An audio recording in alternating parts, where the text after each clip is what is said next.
Agora eles não vieram matar, eles vieram humilhar. Um míssil que foi enviado para cá atingiu e assassinou essas crianças. Até o tiro de um antitanque, um RPG explodir aqui e matar ele. Tinha sido sequestrado, não sabia se estava vivo ou morto. No final das contas, os restos mortais dele, né, o corpo dele, na verdade, foi encontrado. O que eles fizeram aqui, eles chegaram, metralharam a ambulância e botaram fogo na ambulância. Foi o pior atentado, pogrom, eu poderia dizer assim, contra judeus desde o fim do Holocausto.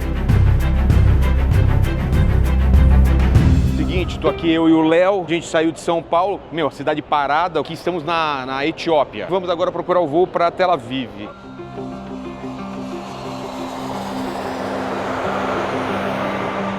Chegamos em Israel aqui no aeroporto Ben Gurion e a Ira aqui tá com a gente, recebendo a gente. Vamos passar pela imigração e vamos pro hotel, hein?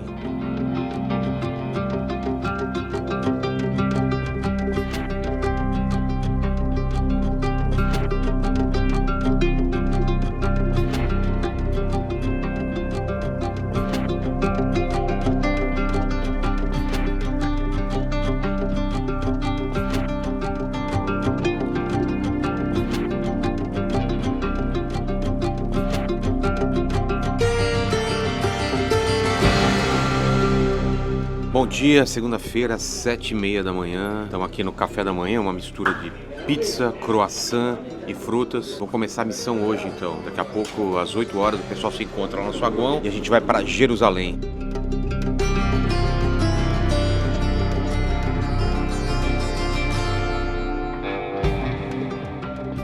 Então agora vamos aqui para Van, vamos para Jerusalém, capital e centro das 3 principais religiões, hein? Judaísmo, cristianismo e islamismo, certo?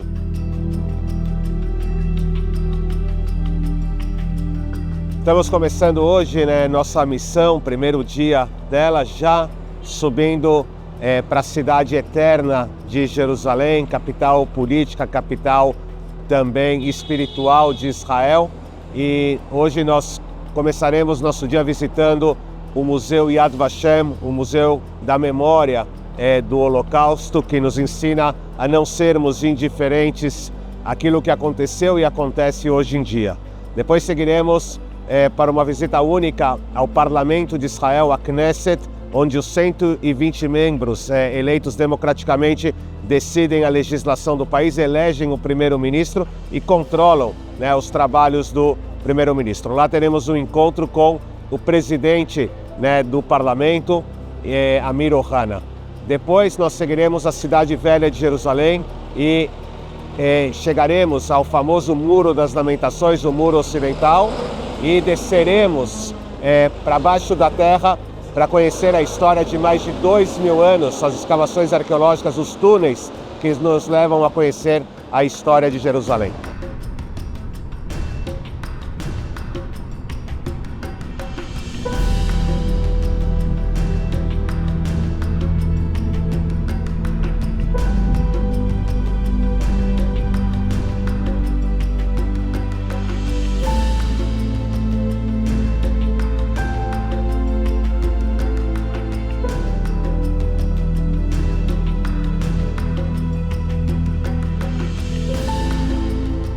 Aqui na entrada a gente tem um tipo de uma alameda aqui com as árvores e cada árvore representa um dos justos entre as nações que foram não judeus, que de alguma forma salvaram uma ou mais vidas. A principal é do Oskar Schindler, né?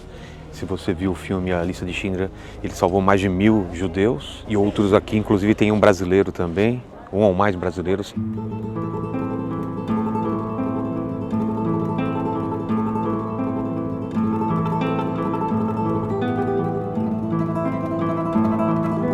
Aqui dá para ver dá para você ver até o final do museu, mas é impossível você ir direto. Você tem que fazer um zigue-zague aqui por vários ambientes que simboliza esse negócio de você não ser indiferente e passar direto pelas coisas, mas ir por cada sala e ver cada evento que aconteceu dentro deste holocausto.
O Monumento às Crianças, que foi um projeto do arquiteto Moisés Safdie também, ele lembra, né, a promessa que Deus fez também ao patriarca Abraão e também ao patriarca Israel, Jacó, que os filhos de Israel seriam como o número de estrelas do céu. São 5 velas que estão acesas e se refletem em espelhos, né, que dão vários e vários infinitos marcos de luz, lembrando 1,5 milhão de crianças que foram assassinadas durante o Holocausto.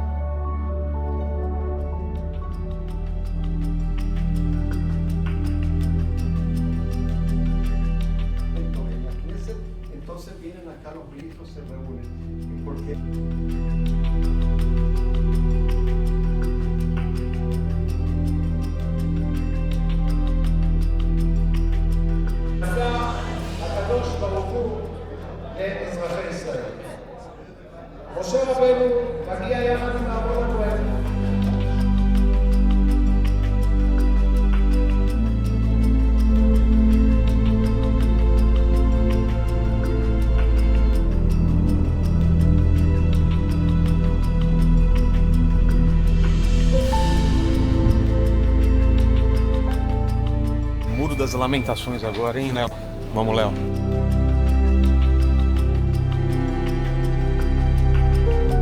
Vamos para as escavações e aí a gente vai ver tudo e voltamos depois para o Muro das Lamentações. Vamos lá.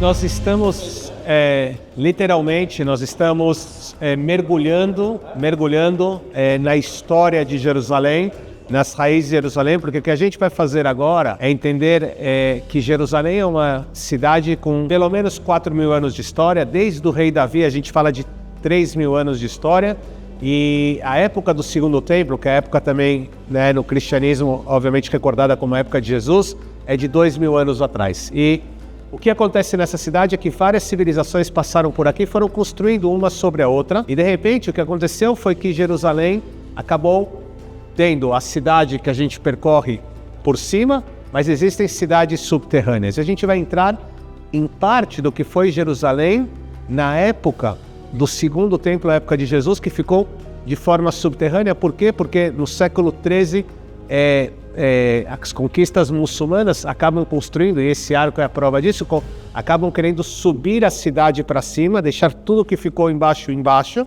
né? Porque eles queriam igualar, aqui tem um grande vale, eles queriam terminar com esse vale, né, e ter um caminho reto desde a parte oeste da cidade até a parte leste onde estão as mesquitas, e que as pessoas não tivessem que descer e subir. Então o que acabou acontecendo foi que hoje em dia a gente tem, né, uma cidade subterrânea em Jerusalém, que os arqueólogos descobriram já há mais de 100 anos, mas as maiores escavações arqueológicas aconteceram nos últimos anos, e hoje a gente tem possibilidade, através desse mergulho para baixo da terra, de entender o que era a história de Jerusalém na época de Jesus, na época do Segundo Templo, e mais do que isso, entender também, né, por que essa cidade se transformou em um lugar tão central no mundo, sagrada para judeus, sagrada para cristãos e também sagrada para muçulmanos. Vamos por aqui, ó.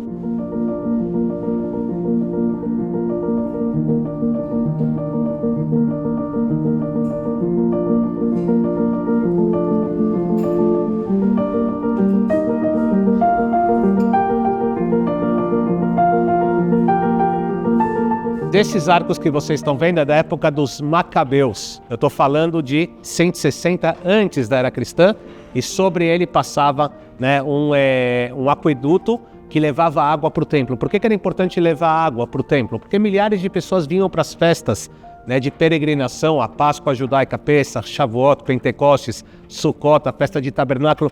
Precisava de água para as pessoas beberem, mas também precisava de água para uma coisa muito importante, para subir no templo. Todo judeu precisava fazer o que nós chamamos de mikveh, tomar um banho de purificação.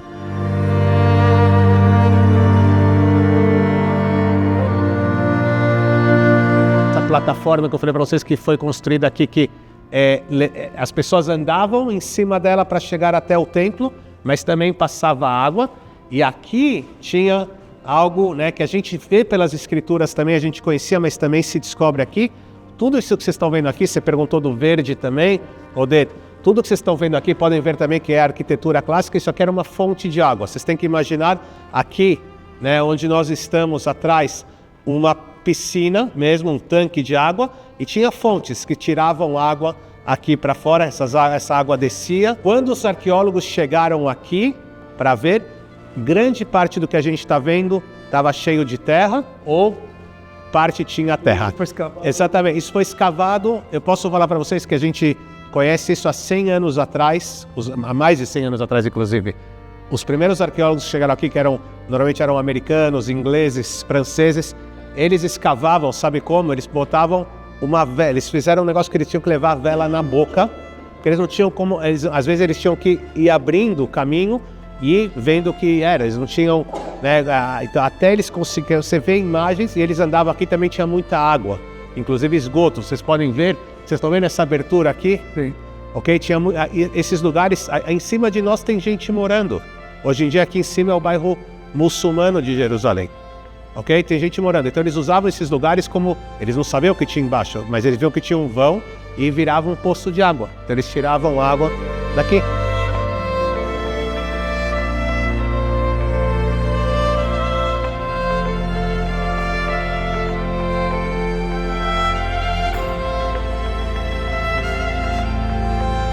E vocês se encontram na sinagoga mais próxima do que foi um dia o templo. Aqui dentro, isso aqui é o que nós chamamos, né, do armário santo, onde está os rolos da Torá, que são lidos semanalmente na sinagoga. Vocês podem ver ali o muro das lamentações, né, faz parte disso.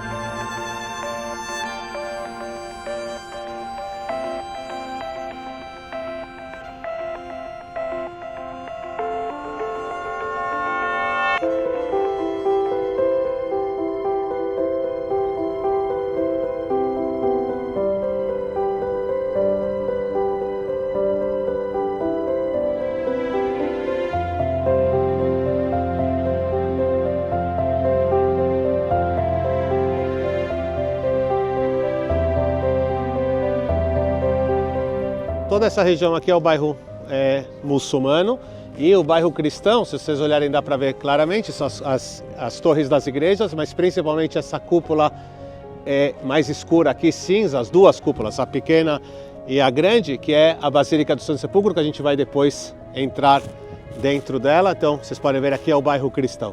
Então é dos poucos lugares realmente que a gente consegue realmente avistar tudo isso na cidade de Jerusalém. Aquela complexidade e diversidade que eu contei para vocês que fazem dessa cidade também única. No Monte das Oliveiras, se vocês olharem, também tem torres. Tem a torre que a gente vê aqui bem na nossa frente, a mais alta é a torre da igreja russa, né, ortodoxa do Monte das Oliveiras, a igreja da Ascensão. E à esquerda, vocês vão ver, lá no fundo tem uma torre quadrada, vocês estão vendo? Aquela é também a igreja da Ascensão, só que luterana, quer dizer... A gente sabe, não, a história da ilha dos judeus vale para os cristãos e vale para os muçulmanos também, tá? Todo mundo constrói 3 sinagogas, 3 igrejas pelo menos, né?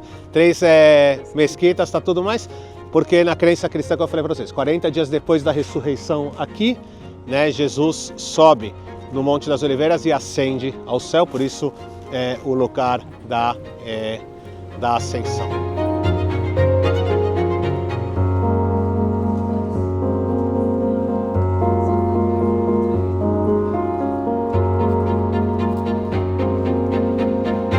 Muitos de vocês, católicos ou não, conhecem, né, o caminho da cruz que está nos evangelhos, e não se encontra nos evangelhos as estações. Está escrito nos evangelhos primeira estação, segunda estação, que você sabe que isso tem uma força muito grande no catolicismo, inclusive praticamente, se eu não me engano, em todas as igrejas você tem numerado, né, as 14 estações da Via Crucis.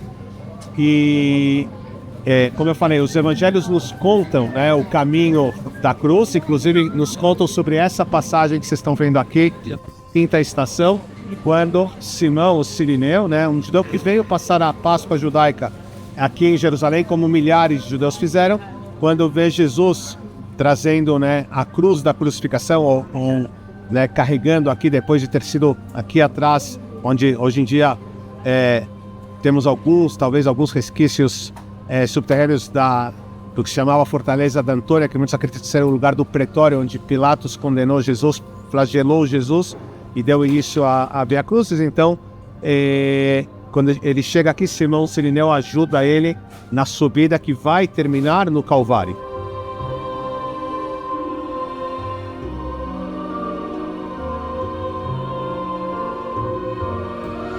Muito importante nessa estação é que, na época de Jesus, a gente tem que entender que Jerusalém, nesses milhares de anos de história, a cidade foi mudando. A localização é a mesma, mas o perímetro da muralha mudou.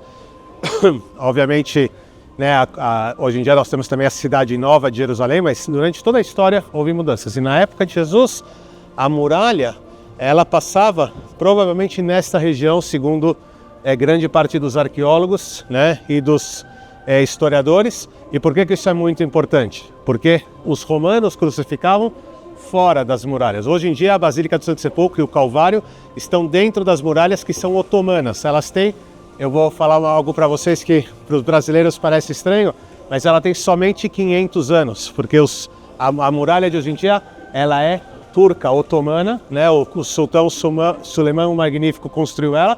Partes dela estão construídas sobre antigas muralhas, partes não. Por que eu falo para brasileiro é estranho? Porque 500 anos atrás na história do Brasil foi um marco muito importante da história do Brasil, então parece às vezes que é muito tempo, o tempo é o mesmo, sim, mas no Brasil, obviamente, a chegada dos portugueses e obviamente é um marco da história do Brasil, mas aqui foi mais um capítulo de uma história que já era milenar, então eu brinco, falo que é como se fosse ontem, mas o que é importante entender é que na época de Jesus aqui era a muralha, os romanos crucificavam fora, mas crucificavam perto dos portões para todo mundo ver, para todo mundo observar, olha, aquele que fez errado, cometeu erros, aquele bandido está sendo crucificado. Então essa era a visão, né, que as pessoas vissem o sofrimento dos bandidos, e no caso eles viram Jesus como um bandido, né, os romanos. E a outra coisa que está escrito nos evangelhos, e a gente vai ver isso claramente dentro da Basílica, que do lado do lugar da crucificação, um judeu muito rico chamado José de Arimateia tinha um sepulcro e ele ofereceu esse sepulcro para Jesus, né? Os judeus também sempre sepultavam fora das muralhas, nunca dentro da cidade, sempre fora, por questões de purificação, mas também questões, de espaço e obviamente higiene também, coisas que eram feitas fora.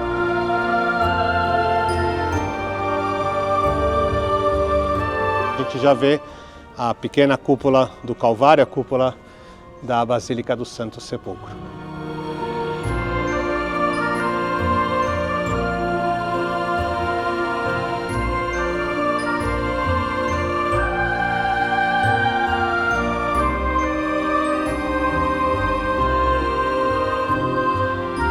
A janela que nós vemos aqui seria a 10ª estação, né, onde tem uma capela católica. Do outro lado, aqui também é católico, o local onde as roupas de Jesus foram leiloadas. 11ª estação, aqui, onde Jesus é crucificado. E ali no altar, aqui é católico, ali já é ortodoxo. E vocês verão ali a pedra original da colina do Calvário. E ali vocês podem se abaixar embaixo do altar, podem se abaixar e colocar a mão e tocar no local onde se acredita que a cruz estava fincada, e é a 12ª estação. Jesus, na crença cristã, morre por todos os homens, sim, para pagar o pecado daqueles que vieram antes dele, aqueles que viviam na época dele e aqueles que viriam depois dele na crença cristã. Então, vocês podem aqui, ó.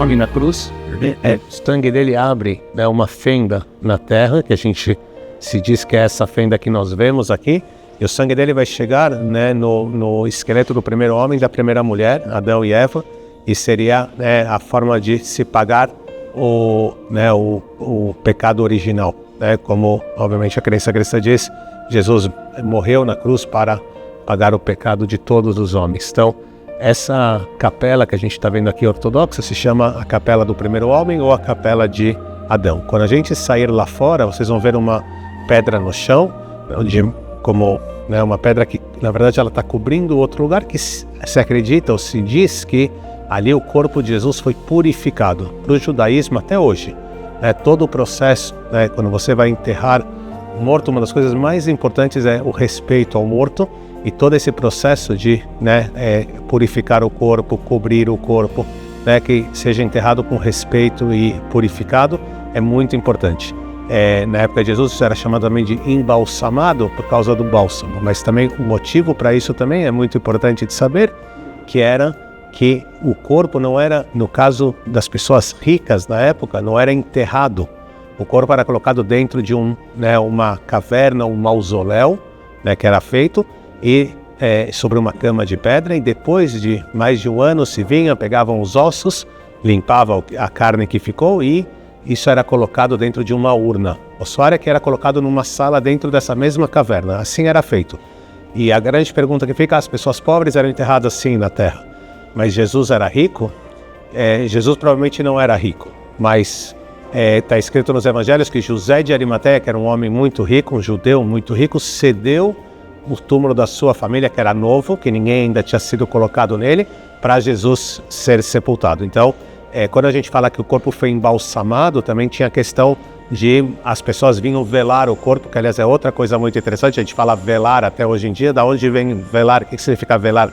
Não é acender só vela, era acender vela com incenso, por causa do cheiro no corpo. Daí vem a questão de velar. E as mulheres que vieram no domingo velar o corpo, porque no sábado os judeus não têm a tradição de ir ao cemitério, quando elas vieram velar o corpo, na crença cristã, claro, o túmulo estava aberto e Jesus foi anunciado que ele ressuscitou.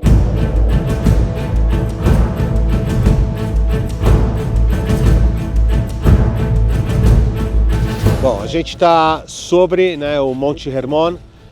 A gente está um pouquinho acima de 2.200 metros acima do nível do mar, no ponto mais alto de Israel. Diante de nós a gente pode ver o pico, que é chamado a Coroa do Hermon. Esse pico pertence à Síria. Significa nós estamos na fronteira entre Israel e Síria.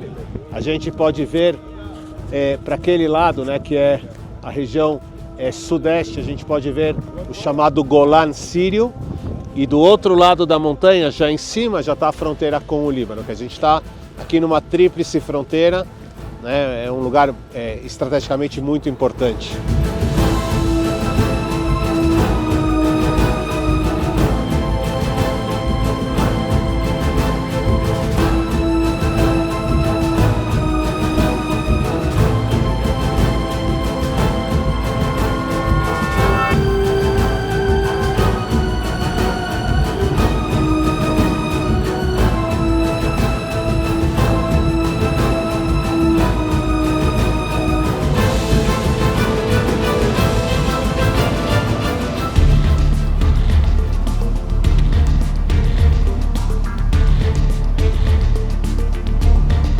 Começar a entender Masada, né? Entender por que isso foi construído, tudo que nós vemos aqui no nosso redor. Já vou falar quem construiu, como construiu. A gente tem que entender algumas coisas. Primeiro a posição geográfica e também a formação geológica de Masada. O que eu quero dizer com isso? Nós estamos na parte mais ao sul do deserto da Judéia e da região da província da Judéia, né, a terra dos judeus. E esse lugar, qual que era a intenção de quem construiu aqui, né, uma fortaleza? O sal. O sal que nós temos aqui, como vocês sabem, na antiguidade ele era muito precioso. E controlar aqui não era só controlar o sal do Mar Morto, mas era também controlar os caminhos que levavam para a costa mediterrânea e para o centro do país, quer dizer, também tinha uma questão de comércio. E o nome Masada dá essa resposta. O que significa Masada em hebraico? O Oded sabe muito bem, Metsadá, Metsudá, o que é? Fortaleza, fortaleza. O nome Masada é fortaleza, a fortaleza, assim é chamado. Depois que os descendentes dos Macabeus chegaram aqui, quem vai ter vai cuidar desse lugar, vai ser por volta de 40 antes da era cristã, vai ser o famoso Herodes, né, o grande rei Herodes.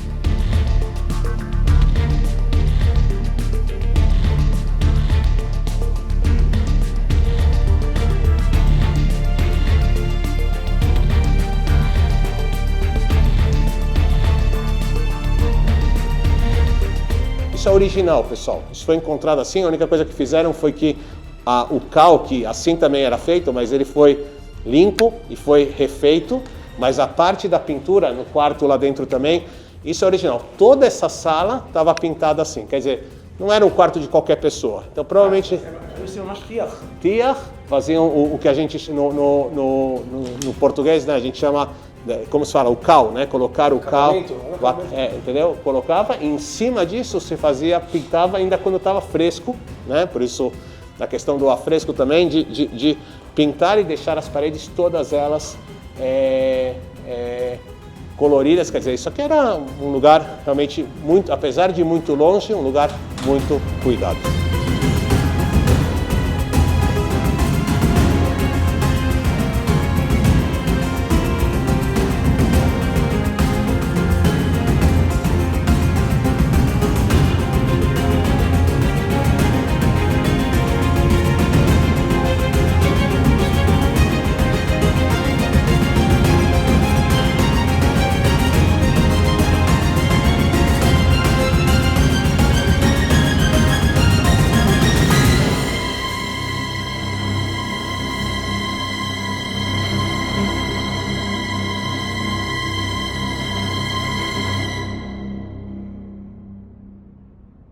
Aviso de conteúdo sensível. As imagens a serem mostradas foram gravadas em Israel entre os dias 27 e 31 de janeiro de 2025, durante a viagem do Vilela a Israel. O programa contém relatos de vítimas dos atentados de 7 de outubro de 2023 em Israel, perpetrado pelo grupo terrorista Hamas. As imagens incluem descrições de violência extrema, sofrimento humano e eventos potencialmente traumatizantes. Recomendamos cautela ao prosseguir, especialmente para aqueles que possam ser sensíveis a esses temas. Se necessário, busque apoio emocional ou profissional. Novos vídeos divulgados dos ataques de sábado confirmam que houve um massacre de civis em Israel. O ônibus estava parado aqui, tá? Eles vieram de lá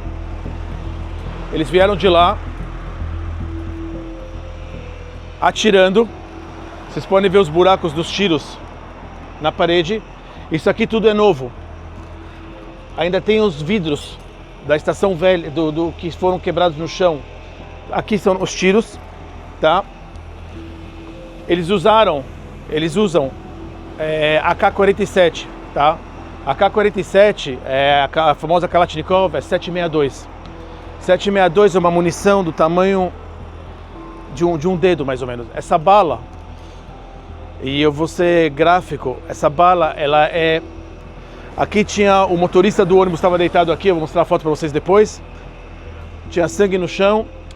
Quando eu levantei ele, tinha um buraco de entrada, ele tinha um buraco de saída atrás desse tamanho, e a cabeça dele estava oca. Quando você levantava ele, você via por onde a bala entrou. Essa bala é tão violenta que agora eles não vieram matar, eles vieram humilhar.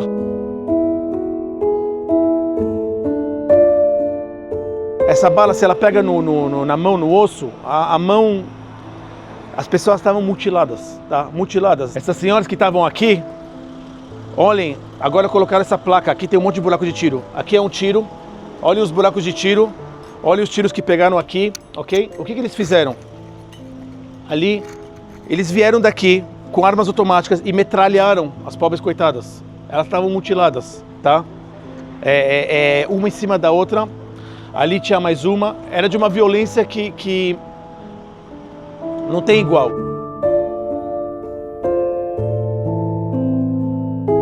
Nessas situações, não é o sangue e as imagens que afetam a gente, é a consciência da morte, da dor. Esse foi meu sábado, 1, 2 horas da tarde. Eu continuei fazendo isso durante 3 dias. Eu carreguei na mão pelo menos 100 corpos. As pessoas me perguntam como você vive com isso, como você... A gente não tem o privilégio de se vitimizar.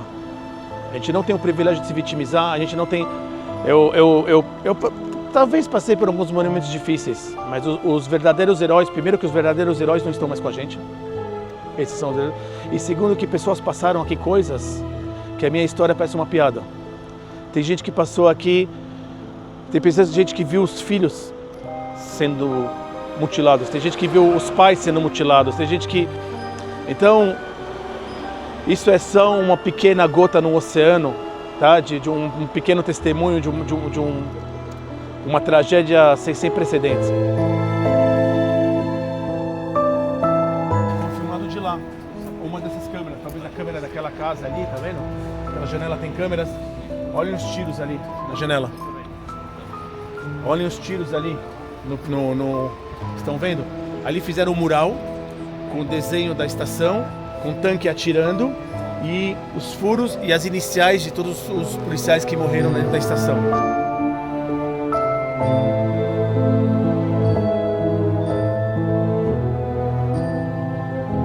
Essa estação, depois que os tanques resolveram atacar, tá? E aqui virou Ground Zero. Duas coisas. Ali nós temos os nomes de todo mundo que morreu na cidade. E aqui à esquerda nós temos um monumento. Esse monumento foi criado com os destroços, as pedras e o ferro são os destroços da estação, tá? Do prédio, que recuperaram e fizeram um monumento. E ali nós temos o nome dos cidadãos da cidade, né? Dos habitantes da cidade que morreram. Então são esses mais esses morreram nessa cidade, nesse dia, tá? Aqui eles mostram para vocês soldados que entraram nas casas e viram a mesa do jantar de Shabbat, do dia anterior, que ainda estava com pão e tudo, e famílias mutiladas, queimadas, decapitadas. Essas foram as imagens que os próprios soldados desmoronaram. E aqui o que a gente tem é o monumento das pessoas que viviam em Sderot, entre eles Michel Nissenbaum, que até os 13 anos brasileiro, nascido no Brasil, até os 13 anos viveu no Brasil, depois imigrou para Israel, construiu sua vida aqui e no 7 de outubro ele saiu daqui da cidade para salvar o neto dele, buscar o neto dele que estava numa região, né, de combate, de perigo. O neto dele acabou sendo trazido para essa região sem ele conseguir comunicação e no caminho, buscando salvar, ele foi assassinado, porém durante muito tempo não sabia o que aconteceu com ele e se acreditou que ele tinha sido sequestrado, não sabia se ele estava vivo ou morto. No final das contas, os restos mortais dele, né, o corpo dele na verdade, foi encontrado e ele foi trazido para ser enterrado em Israel. Então é a história de Michel Nissenbaum. Aqui em Sderot, além do monumento que foi feito onde era a base da polícia, nós temos o grafite que nós vemos ali, que também homenageia os moradores da cidade, as famílias da cidade, os policiais que lutaram aqui, os soldados que lutaram aqui. Está no bairro dos jovens do Kibbutz, toda a juventude do Kibbutz morava aqui, ninguém sobreviveu, foram ou sequestrados ou assassinados, toda a próxima geração do Kibbutz. Um paraíso onde jovens viviam. Imagina que cada quarto desse era um filho de um membro do Kibbutz, filho, irmão, e essas são as ruínas. Esse Kibbutz hoje está abandonado, ninguém mais vive aqui, por enquanto.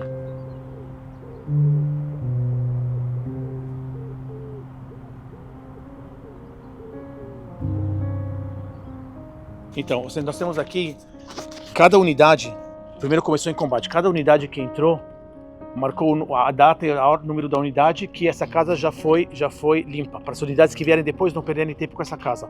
Onde nós temos um círculo com ponto, significa que tem um cadáver dentro da casa. Depois esse adesivo branco é do instituto que recolhe, do médico legal que recolhe os corpos, está vendo ali, 14/11 foi recolhido. Ou seja, 7 dias depois. Essa é uma casa de jovens, kibbutz. Banheiro, chuveiro, cozinha, tá? Sala. Aqui nessa casa, morava um casal, restos humanos no sofá. Esse é o sofá, essas são as fotos. Por que restos humanos no sofá? Aqui é o epicentro. Aqui jogaram uma granada, a granada explodiu. Olhem a sala. Olha a geladeira. Ok? A granada explodiu. Olha o bebedouro. Os óculos da menina. Ok? Essa casa, a mãe transformou num museu. Olha o ar-condicionado, tudo do jeito que está. A mãe transformou num museu. Olha o estado da casa. Essas são as mensagens. E aqui é o quarto dele. Continuaram atirando aqui. E aqui é a mãe que entra, tem um vídeo, a mãe que entra na casa a primeira vez e encontra os restos da filha. E vocês podem ouvir no fundo os tiros da guerra.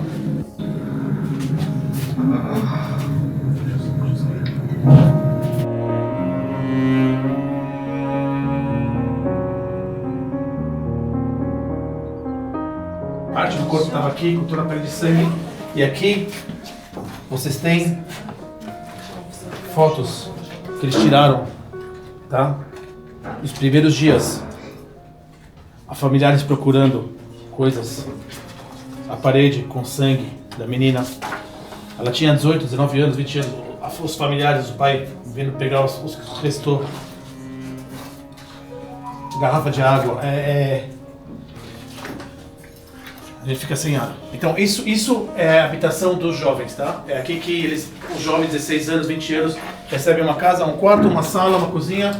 Obviamente não paga, faz parte do kibbutz. יושב על איפה שהריבון מתפוצץ.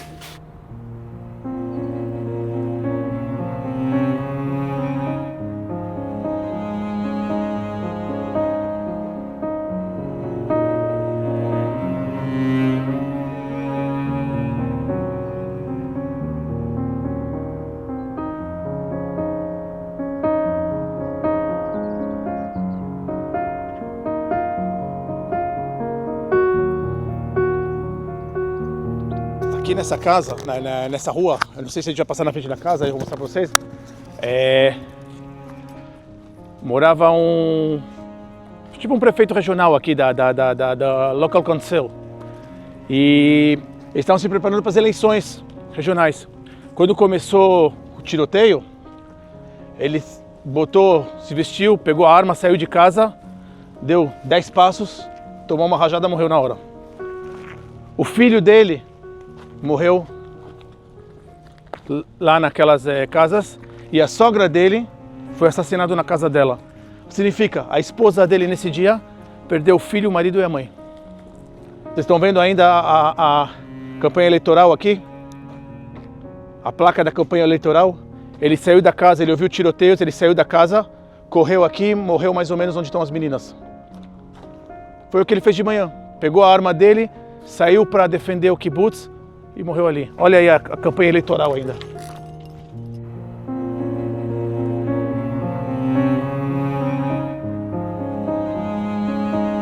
Gaza é o seguinte, pessoal. Gaza, estão vendo aquela linha branca ali? Aquele concreto? Ali é Gaza. Ok? E aqui, estão vendo essa linha aqui? Essa grade? Essa é Gaza. É essa grade que eles derrubaram com tratores e entraram e com motos e tudo, picapes, e assim que eles invadiram. Agora tudo que vocês estão vendo ali é Gaza. Vocês estão vendo essa torre? Essa torre é exatamente uma das torres que fica com aquela metralhadora que foi destruída. Estão vendo? Cada quilômetro tem uma torre dessa, e essa torre é justamente o que eu falei para vocês, que tem a arma em cima. Tem ela abre assim e fica a arma, que é isso que eles destruíram. Tem, na primavera, a gente chama isso de sul vermelho. Mas é a planta, é a flor oficial do que vocês vão ver em muitos lugares. Uma obra de arte, são flores de cerâmica vermelha que representa, a arte representa a vida. Em todo lugar onde teve morte, tem uma artista super famosa que fez, com um monte de voluntários, fez essa flor vermelha de cerâmica que representa a vida. A gente vai ver isso mais tarde no site da Nova.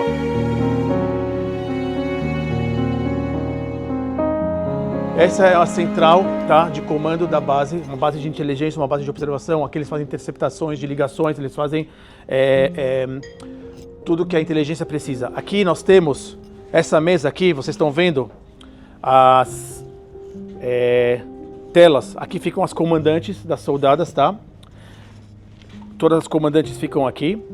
E aqui vocês podem ver, são os postos das meninas. Essas meninas, elas fazem tudo de 2 horas e 2 horas, 2 horas, 2 horas, quer dizer, 2 horas de trabalho, 2 horas de repouso. Durante 2 horas elas não levantam a mão da tela.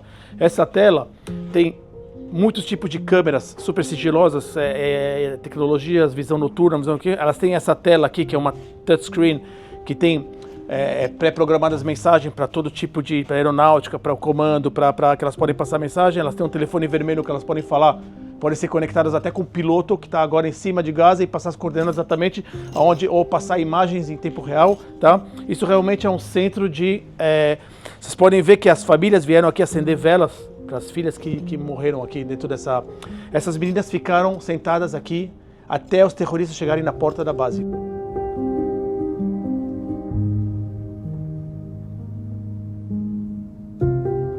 Os terroristas chegaram aqui e usaram bombas termobar, que são um tipo de bomba que tem uma temperatura muito alta e que gera um incêndio. Então eles fugiram para cá, muitas delas, algumas perderam consciência imediatamente com a fumaça, que é uma fumaça preta e muito densa, cuidado.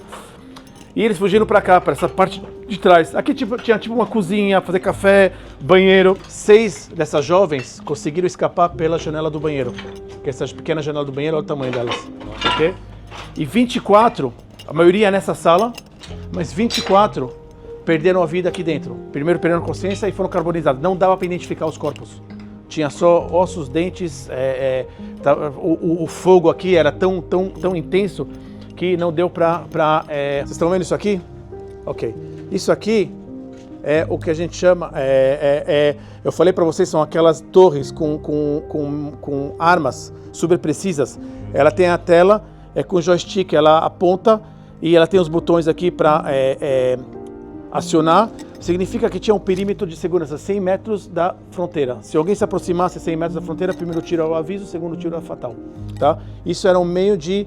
Mas isso podia ajudar para 1, 2. O que eles fizeram, antes de se aproximar da cerca, eles mandaram drones com explosivos e os drones do ar destruíram, tá? Com explosivos destruíram todo esse armamento. Então elas não tinham como reagir, tá? E elas ficaram aqui até o último momento, elas podiam ter fugido. Meninas de 18 anos sem preparo militar, só responsabilidade.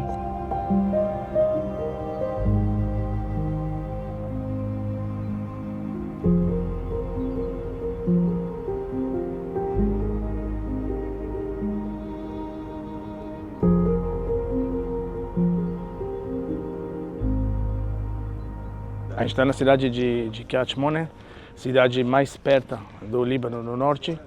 Essa cidade foi evacuada no dia 20, 23 mil habitantes, ficaram aqui só 1.000 habitantes que são essenciais. Essa cidade tomou 350 casas, foram completamente destruídas aqui durante a guerra e muitas instalações públicas. Aqui a gente está numa escola de crianças com necessidades especiais, dos 5 aos 22 anos. É uma escola que cuida, é um centro pedagógico. Ali tem um primário, ali tem um ginásio, e aqui é uma escola que cuida de jovens com necessidades especiais. Atrás de nós era o banheiro do pátio, o míssil caiu exatamente no banheiro, agora já estão tirando. Ali nós podemos ver os estilhaços do míssil, e ali é o ground zero. Isso aqui era um banheiro, tá? Já estão começando a desmontar. Ali tem os restos. E isso é só para ter uma ideia um pouco essa cidade ainda é mais ou menos fantasma. Ninguém mora aqui, muito pouca gente mora aqui.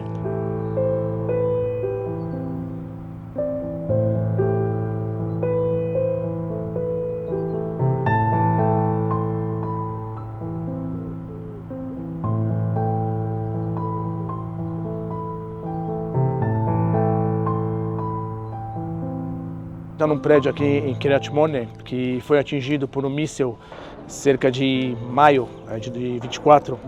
É um conjunto residencial, tá? Obviamente a cidade estava evacuada e o míssil caiu aqui atrás. E porque aqui nós temos o sistema de gás do prédio, que é justamente perto do míssil, a explosão gerou um incêndio. Os bombeiros chegaram em 5 minutos, mas não tinha mais o que salvar. 16 apartamentos queimaram completamente. Isso é um exemplo apesar de, graças a Deus, não terem vítimas, isso é um exemplo de famílias que saíram das casas e quando tiverem que voltar, quando essa cidade agora está abandonada, quando eles tiverem que voltar, eles não têm realmente para onde voltar. São pessoas que perderam tudo. Obviamente o governo vai bancar, mas perderam tudo que tinham.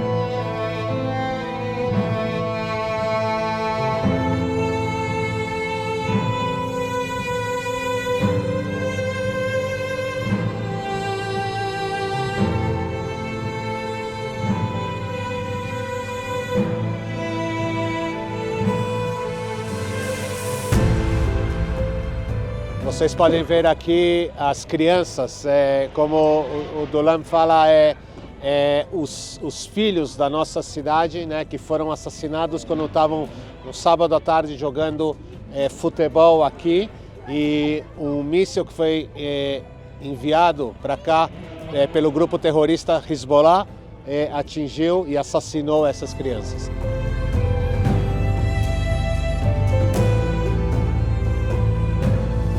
Um dos pais que chegou aqui, ele era socorrista, que nem eu. Ele cuidava de...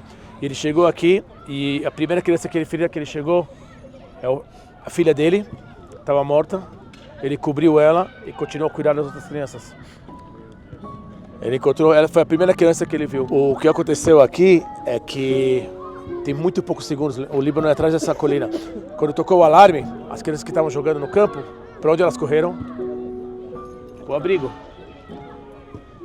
E onde caiu o míssil? Elas estavam todas se concentraram aqui para essa porta para correr para o abrigo, como elas estão acostumadas. E o míssil pegou todas elas concentradas aqui. Teve crianças que sobreviveram, que estavam espalhadas no corpo. Mas a grande concentração de corpos era aqui, porque todas as crianças estavam correndo para o abrigo e foram pegas, não conseguiram chegar. Uma das crianças, o pai dela está aqui atrás da gente, simplesmente desapareceu. Quando caiu o míssil, não acharam o corpo, não acharam a criança.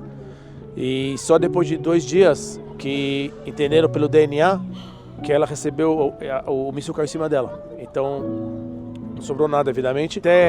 Levou 10 dias para entenderem por DNA onde estava o filho dele. Então ele falou, eram 2 dias de... Você não entende, você não consegue imaginar. A realidade é maior que qualquer imaginação.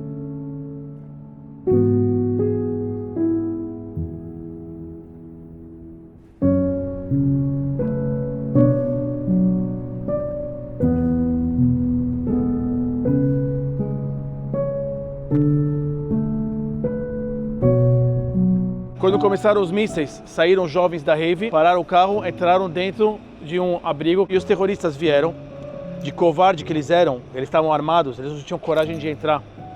28 crianças aqui dentro, então eles altamente armados não tiveram coragem de entrar. Atiraram um míssil antitanque que pegou aqui e esse jovem ficou na porta e disse para todo mundo, não se preocupem, eu vou jogar as granadas para fora. E se acontecer alguma coisa comigo, que alguém me substitua. Uma granada foi jogada dentro do abrigo, um homem sai correndo e os militantes levantam as suas armas e atiram nele. Também não sabemos o seu destino. Eles jogaram 8 granadas para cá, que ele conseguiu jogar para fora, e no final eles atiraram um míssil antitanque que pegou aqui e matou ele que estava aqui. Explodiu na cara dele, matou ele. Eu quero que vocês entrem e vejam isso aqui.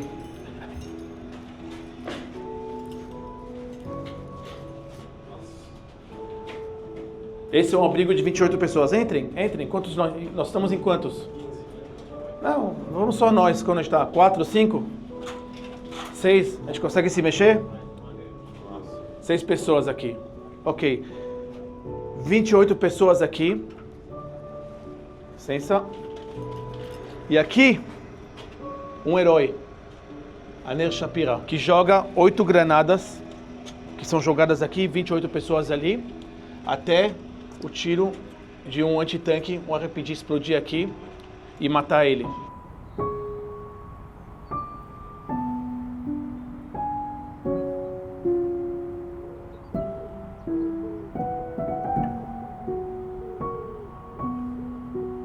A gente vai chegar na rave, daqui a pouco vai escurecer. Tem 3 lugares que eu quero levar vocês para contar as histórias e depois eu deixo vocês passearem um pouco e gravarem e fazer o que vocês quiserem.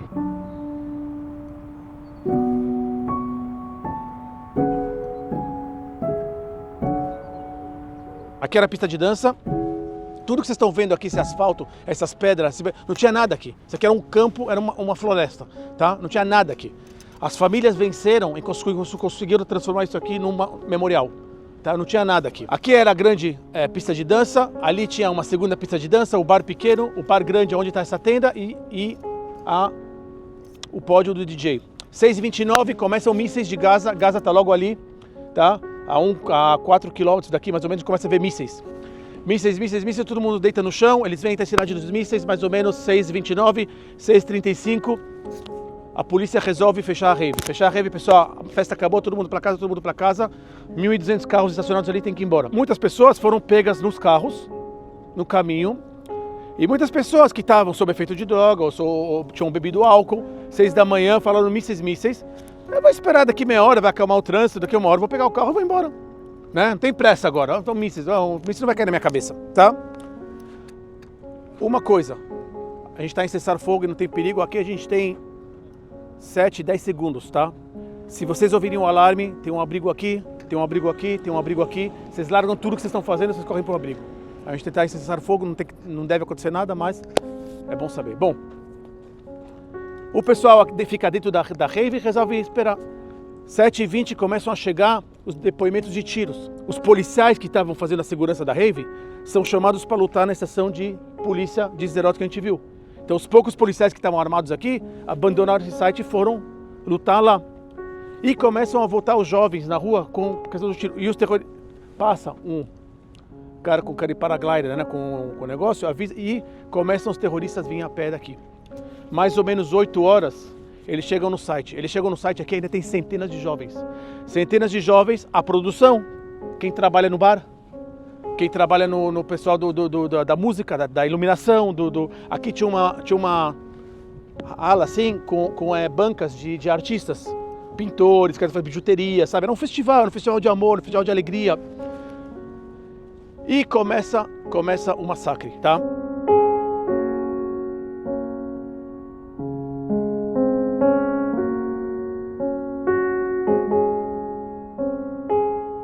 Isso aqui vocês estão vendo, começou como uma iniciativa pessoal das famílias e agora tudo está sendo trocado por cartazes finais e provavelmente isso aqui vai permanecer um memorial. Vocês estão vendo essas flores vermelhas que a gente viu lá?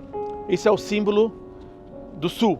Essa flor vermelha é um motivo que vocês vão ver, todo lugar onde teve morte, vocês vão ver essas flores vermelhas.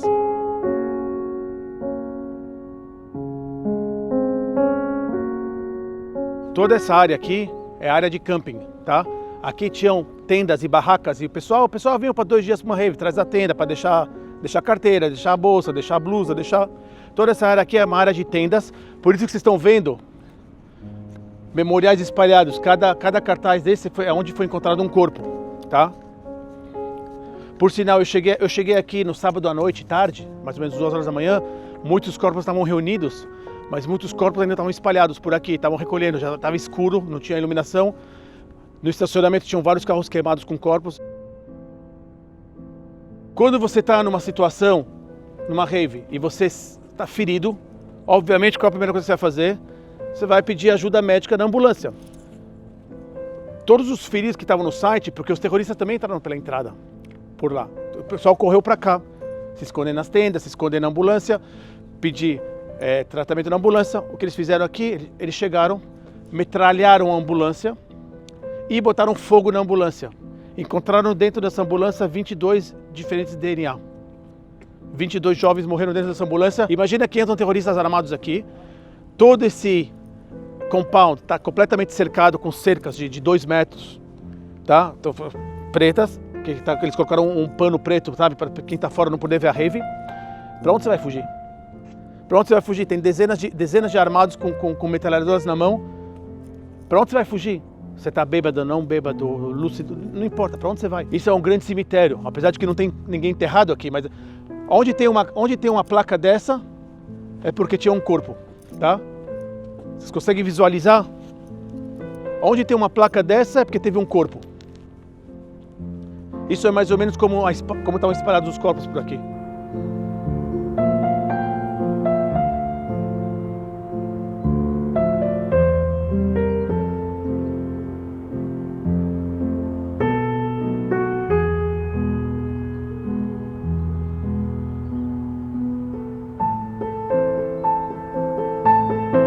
Todos os carros da região do sul foram trazidos para cá, primeiro porque muitos estavam destruídos, muitos tinham dentro resíduos humanos, e tinham que enterrar. que ele saiu com o carro dele do festival e pegou pessoas que ele não conhecia, salvou pessoas e voltou, né? E ele pegou a Gaia e pegou também a Romi, que acabou sendo, que foi sequestrada. A Gaia e ele foram mortos. A Romi foi levada, né, para Gaza e na semana passada ela retornou a Israel. Quer dizer, uma pessoa que não tinha, quer dizer, ele já tinha, na verdade, ele poderia ter ido embora. Ele poderia estar salvo, mas não, ele resolveu voltar, né, para salvar mais pessoas.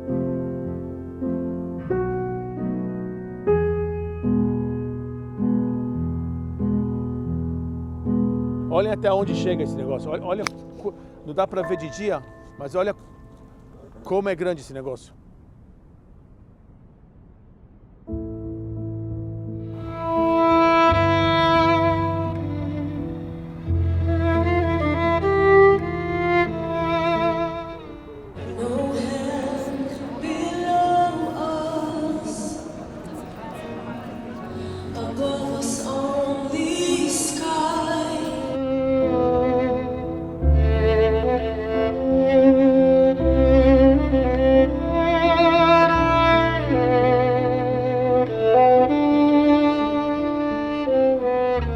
Então essa mesa aqui é o símbolo do sequestro dos reféns.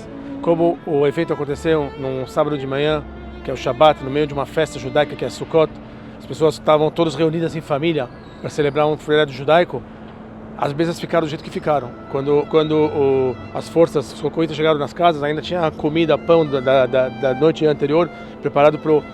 E essa mesa representa a mesa do feriado que está esperando eles, todos eles voltarem, como se fosse a ceia de Natal que ficou ali e está faltando os membros da família voltarem para poder continuar. Tudo parou no tempo. Você pode ver que ali, por exemplo, eles dizem 484, dia 484 de outubro. Se outubro, esse maldito outubro, continuasse desde... Nunca acabou até agora, até que os meninos voltem para casa.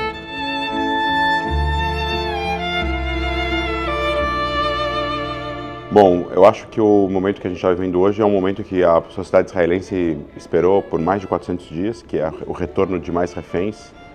A primeira vez que saiu reféns foi em novembro de 2023, depois de 2024 inteiro, os únicos reféns que saíram de Gaza são os reféns que foram resgatados pelo exército de Israel em operações.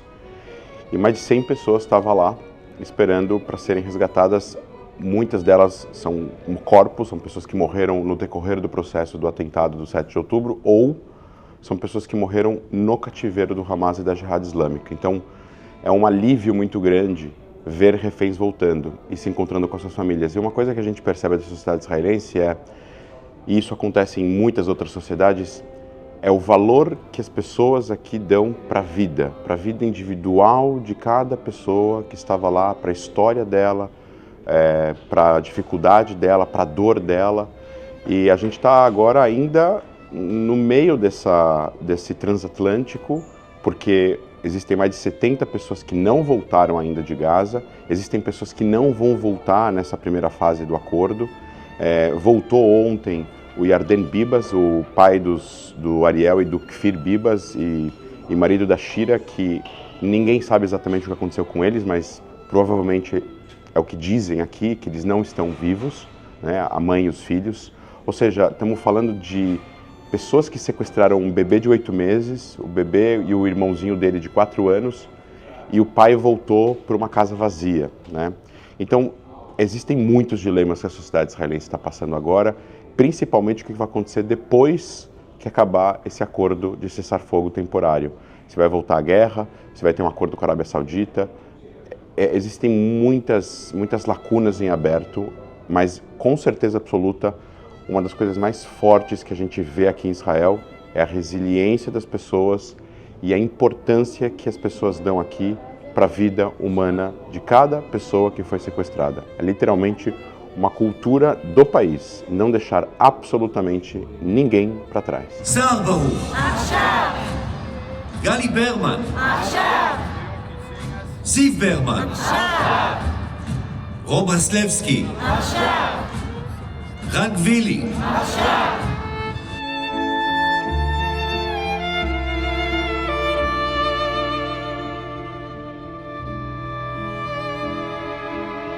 Terrible day that didn't end for us, and for many of the families it's still happening. It's not something that happened 14 months ago. For many Israelis, we're still living this day, and for us it's October 484th, and this is why we must continue, and all the world need to understand it's only gonna end when everybody will be back.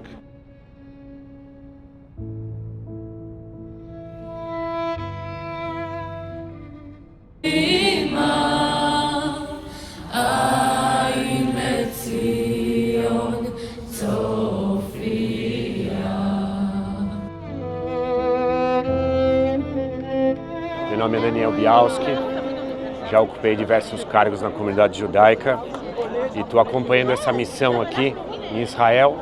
E hoje, particularmente, o povo de Israel está muito feliz porque mais 3 reféns foram devolvidos, entre eles o Yarden Bibas, pai das 2 criancinhas que até hoje não se tem notícia. Essa praça aqui, todas as vezes que alguém é libertado, ela fica repleta de pessoas, porque as pessoas, o povo israelense, eu acho que o povo do MEN no mundo inteiro está nessa crescente, nessa corrente para que todos os reféns sejam libertados. É muito cruel ver situações como essa, em que há 484 dias as pessoas aqui estão sem os seus amigos, estão sem os seus familiares, e o pior que tudo isso, não se tem notícia de quem está vivo e de quem não está vivo. O que eu espero é que a história mostre que Israel estava do lado certo. O que eu espero é que a população mundial, os estados democráticos, as pessoas que sabem o que é certo e o que é errado, entendam que Hamas, Hezbollah, Jihad, hoje estão fazendo isso com os judeus, estão fazendo isso com os israelenses, mas eles podem muito bem fazer isso com qualquer pessoa no mundo. Então, que a gente abra os olhos para que esse tipo de coisa não aconteça nunca mais.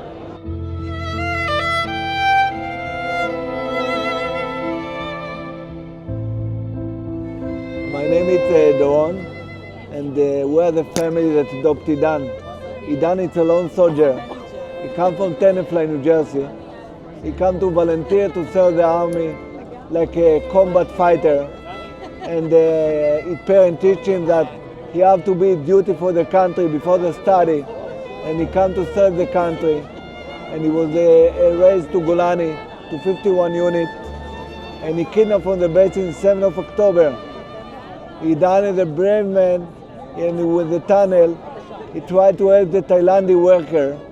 He would work, he negotiate with the Hamas, tell them that they are tourists, they're not part of this mess, and they need to release them. And he tried to help another hostage. And then we saw a movie after 420 days. And he gave power to his family, to his mother and grandmother. And he was brave and amazing. And we know that Idan is alive. We fight for Idan. It's not if. Idan will come back. We know it. We decided. We fight for the when, not if. And this is the amazing day. 3 of our families reunion again.